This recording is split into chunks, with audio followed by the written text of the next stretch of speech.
Review Gina Davis falling for alien Jeff Goldblum in Earth Girls Are Easy. Soldier Denzel Washington returns to civilian life in For Queen and Country. And Richard Pryor and Gene Wilder team up again in See No Evil, Hear No Evil. It's all coming up next on Siskel and Ebert.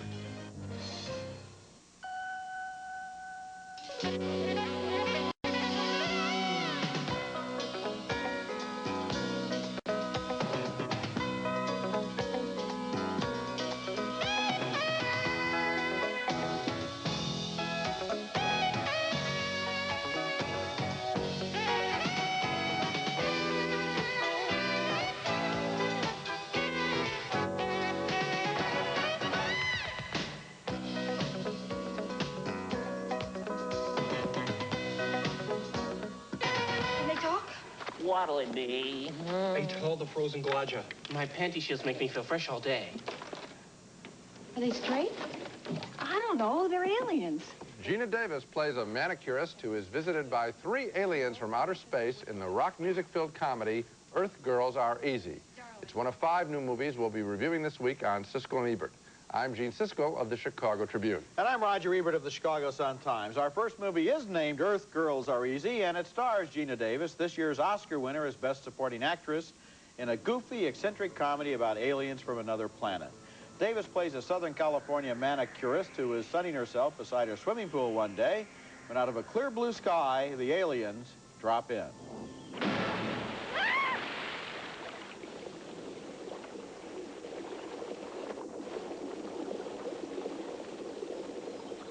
Oh, great. Oh, this is too good. There's a giant blow dryer in my pool. As a polite citizen of Earth, she invites the aliens for lunch. But what do aliens eat? I could cook those for you.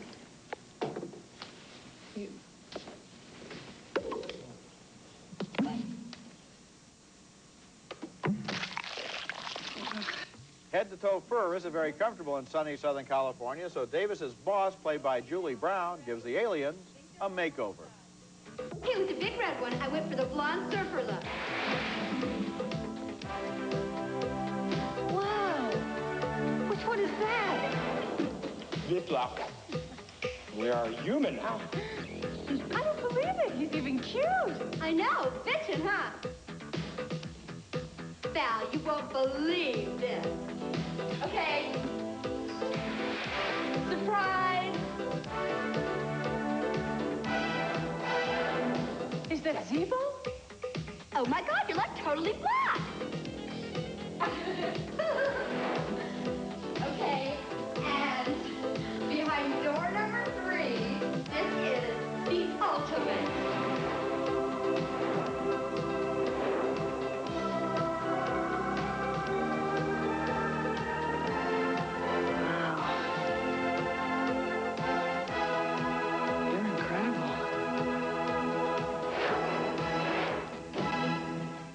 The movie breaks into song now and again with MTV satire. Because I'm blonde, I don't have to think.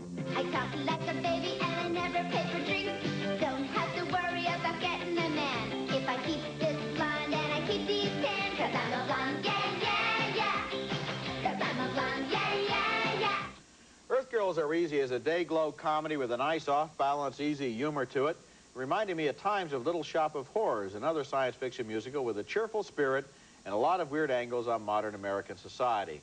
The best things about the movie are the performances by Gina Davis and Jeff Goldblum, who plays one of the aliens.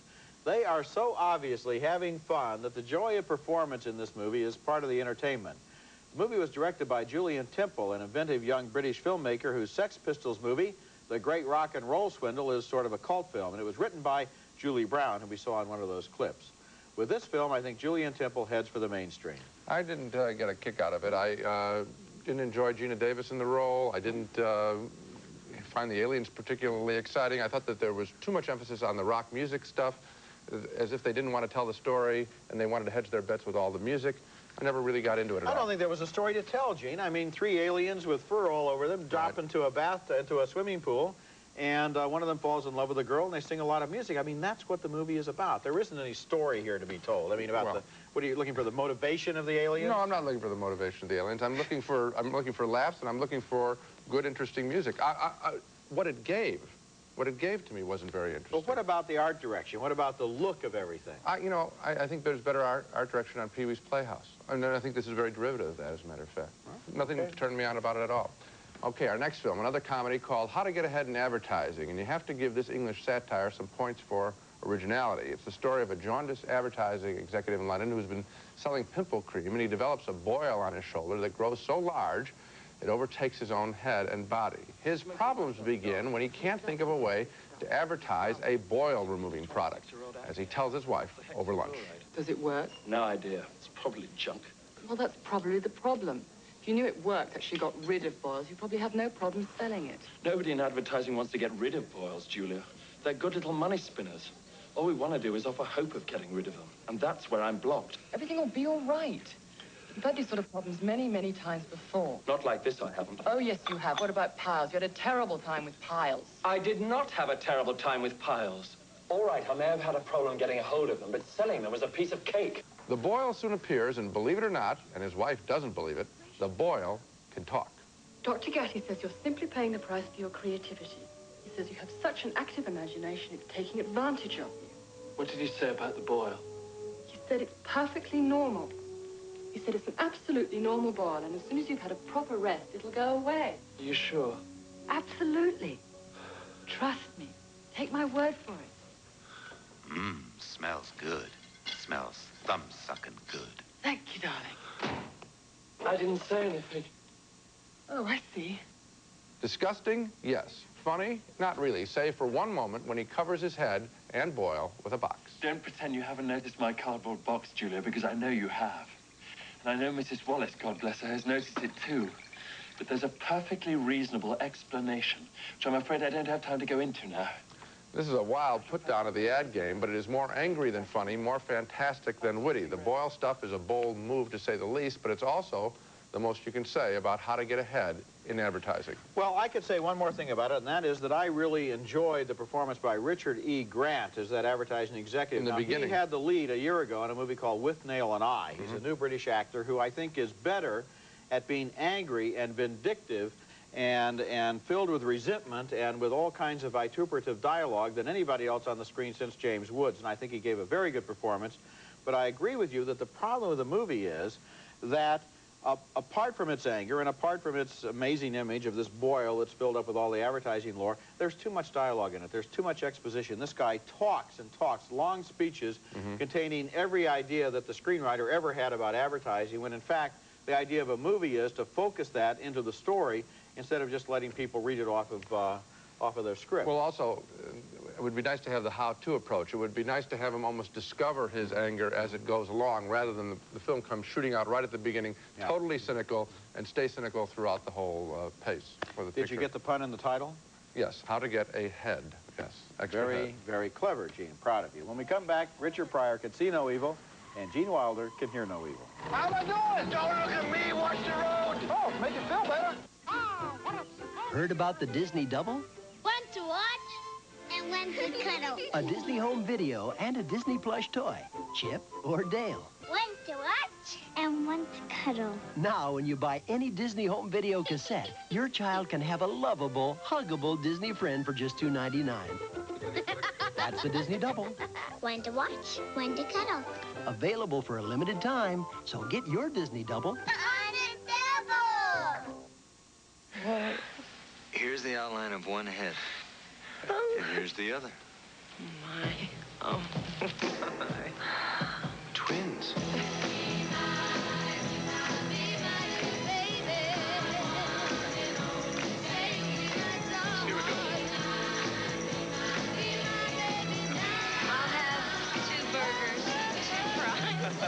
And a double thick. A way to be ready for that little extra something. We put 1,000 cockroaches in this model house and this incredible new roach bait. Only new Raid Max attacks with sulfluramine. So powerful, for every roach that takes the bait, up to 50 more can die in their nest. In 3 days, we removed the dead roaches and searched for survivors. All we saw was Raid Max. New Raid Max roach bait. When Max attacks, you win. Our next movie is named See No Evil, Hear No Evil, and it starts with a fairly promising idea. Richard Pryor plays a blind man, and Gene Wilder plays a deaf man, and they discover that when they join forces, they make a great team. They discover the potential for this partnership when Pryor applies for a job at Wilder's newsstand. Who are you talking to? I'm talking to you. What do you say? Why don't you look me in the eye and say that? I would if I could, but I can't. I'm blind. You're blind. Yes, I'm blind. How can I have the job? I had no idea. I'm sorry. Now you know. Can I get the job? You're really blind? Yes, I'm really blind, man. What are you, deaf? Yes, I'm deaf.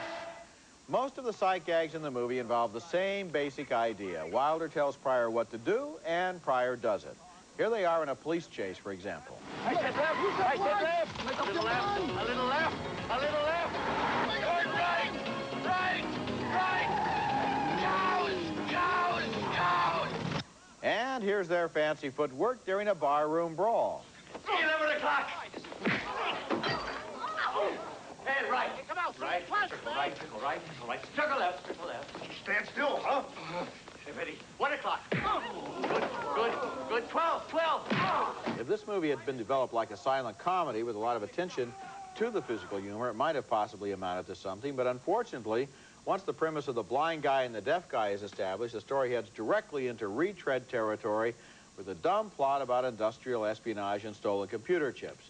There are a bunch of bad guys in this movie who are borrowed from 100 other movies, and the usual pretty girl is here, too. She gets mixed up in the middle of everything. She is played by an actress named Joan Severance, and she has a nice, dry sense of humor, but not dry enough or humorous enough to save this movie. Well, you've left out the two most important characters, Wilder and Pryor. They've been funny before in Silver Streak and Stir Crazy. I didn't laugh once at anything they did. I really question that these guys' sense of humor. They get very serious in the moment. They talk about how good a person the other person is. During those speeches, didn't you wonder if something else was going on? Like, Richard Pryor, Pryor is starting, since his accident and fire, he has been trying to be such a good person on screen. It's cutting into his humor. Well, this is a criticism we've had of Richard Pryor in most of his movies since that accident. Richard Pryor used to have edge. Hard edge. And a savage kind of angle on things. In this movie, the problem is the two guys who are linked together are identical. They're both the sweetest guys in the world. Exactly. Certainly one of the basic principles of comedy is they should be opposites. Right. If Pryor had been totally hateful and vindictive and jealous and savage and so forth, and Wilder had been the nice guy, right, but they're stuck together, you know, then maybe something could have come out of it. But the fact is... it is the same character. You're absolutely right. So there's no tension. There's no tension, and there are no... Did you laugh during the film once? I was really disappointed by this film. No, I didn't. I didn't think it was funny. Not at all. No. Coming up next, Denzel Washington from The Mighty Quinn stars as an unhappy British war veteran in For Queen and Country. Good old British paratrooper. Fought for your Queen and Country down in the Falklands. Well, what have you got to show for it, eh? Our next film is For Queen and Country, starring Denzel Washington as a 9-year veteran of the conflict in Northern Ireland and also the British War in the Falkland Islands. When he returns home from battle, he is wounded by society's indifference to him. He rejects easy money from a friend who wants him to take part in a drug deal.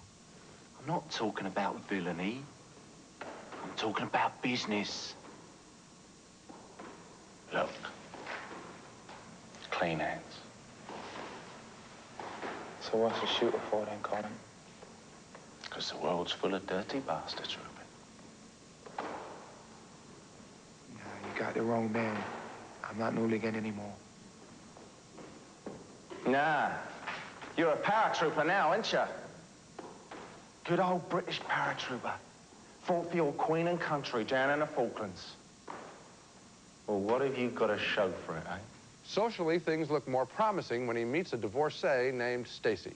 Listen, how'd you fancy going away for a weekend? I said I'd take you around the block, not drive off into the sunset. No, we ain't driving, we're flying. Where to? Paris. Got a couple of tickets for the end of the month. Reuben's life reaches a crisis state when he is refused a British passport for that trip to Paris. Changes in citizenship laws reject him, even though he served Great Britain as a soldier. I appreciate your predicament. Appreciate? You don't appreciate nothing. Where were you when the bullets started flying, eh? I'm behind your desk, yourself like the rest of your kind. Well, I was out there, in the cold, in the dark. The rest of the film documents his rage. The story runs out of control a bit, wearing its heart on its sleeve. Some tighter writing could have made it work.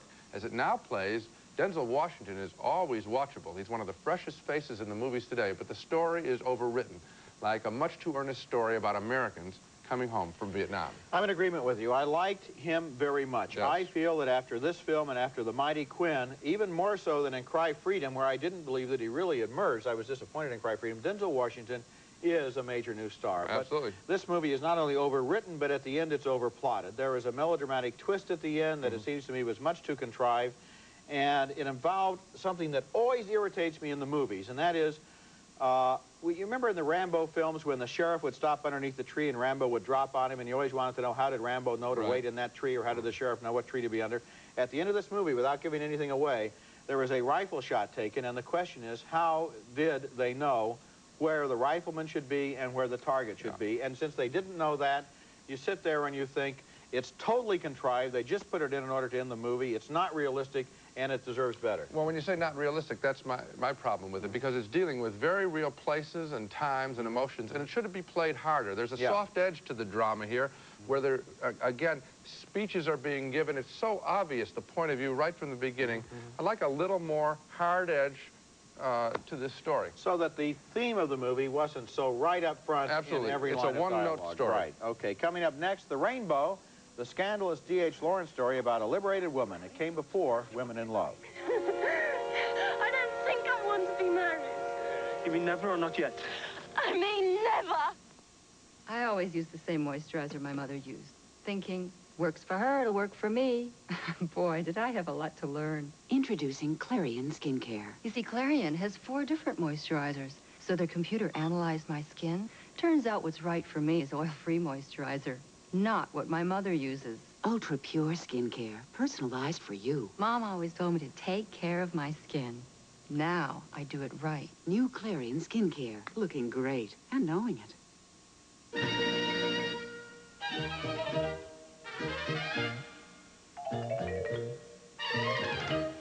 Senors y senoritas, fajitas. New from Weight Watchers. Que bueno! This is the new stuff, huh? That's butter coffee, and we made it just for you. The thing about it is it's not too sweet, not sugary, just right. You eat this all day. Well, you can keep telling me about it while I eat. Wow, taking advantage of me here. I'll do all the talking, and you do all the eating. Our next movie is named The Rainbow, and it's based on the once scandalous novel by D.H. Lawrence about an independent young woman growing up in England around the turn of the century. Tradition still suggests that she ought to be quiet and passive and domesticated, but this young woman, named Ursula, feels free to speak up at a family dinner. What would you like to be? I don't know. A teacher, perhaps.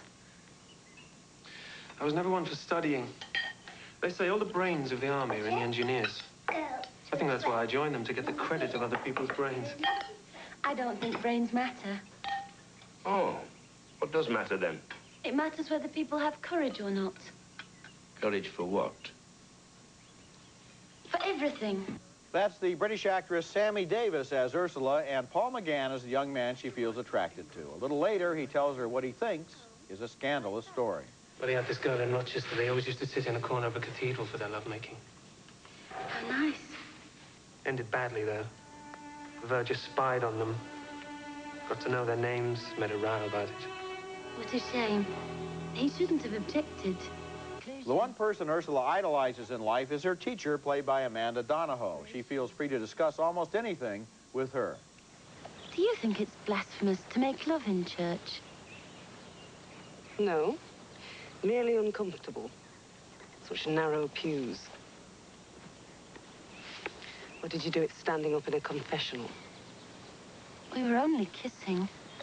Oh, I thought you meant... Who was he?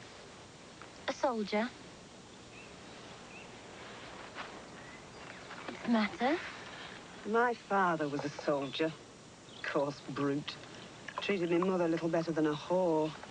How do you mean?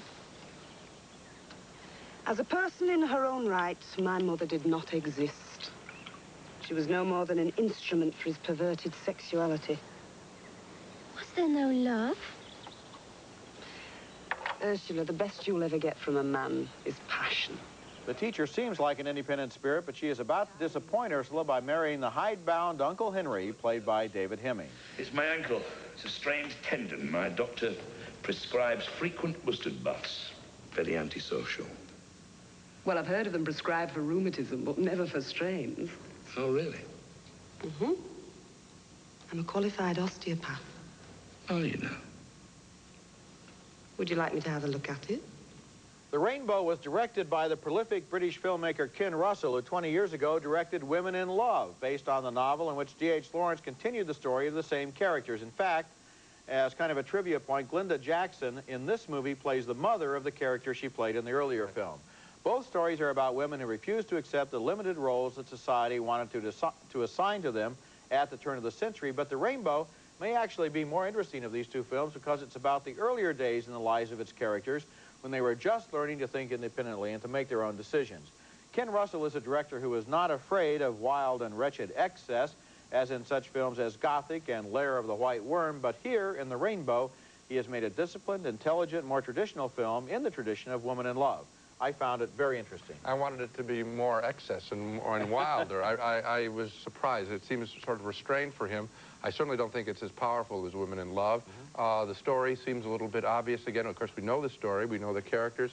And this is, again, you know, the woman challenging society, and we see that run straight through the picture. I was more interested in the one character who surprised me, caught me by surprise, and that was Amanda, who makes the turn with the conservative approach. That treachery there to her own self and her ideas is interesting. You mean the Amanda Donohoe Right. is the actress who Right. plays the school teacher. Right. That is the most interesting relationship in the movie. She is an independent woman, but then she marries this conservative industrialist played by David Hemming. But that's the theme of the film, which is, at that time, what could she do? As a woman who was liberated in her mind, where could she go in order to get power and independence at the turn of the century? And the answer is she could either be a school teacher or some kind of a free spirit bohemian artist over in Paris, or she could just marry a powerful man and exercise power that way. There was little role for her as an individual. Well, she's the one that interests me. No one else interests me in the picture at all. Now let's recap the movies we reviewed on this show. A split vote on Earth Girls Are Easy, with Gina Davis visited by aliens in an MTV music-filled comedy. Roger enjoyed the film's spirit and art direction. I thought the music overwhelmed everything else. 2 thumbs down for the enterprising How to Get Ahead in Advertising. It's too much of a one-note complaint against the ad world. 2 thumbs down for the utterly unfunny See No Evil, Hear No Evil, with Richard Pryor and Gene Wilder playing essentially the same handicapped sweet soul. 2 more thumbs down for Queen and Country. Denzel Washington's exciting presence is wasted in a non-stop argument against racism and classism. And a split vote on The Rainbow, the prequel to D.H. Lawrence's Women in Love. Roger liked its portrait of women fighting against a restrictive society. I liked only one character, and I didn't care for any of the 5 films this week. 5 thumbs down from you. I liked Earth Girls Are Easy, which I think you really should have been a little more open to, and The Rainbow. Of all the pictures, The Rainbow, I suppose, would be the one I would recommend the most, but I think I know that story before I even see it. Okay, well, I'm glad you were able to restrain your enthusiasm. That's it for this week. Next week, we'll be back with a special program that is very close to both of our hearts. It's called Hail, Hail, Black and White. And this is an entire program devoted to why we both think black and white movies can be more dramatic, stylistic, and mysterious than color films. That's next week. And until then, the balcony is closed.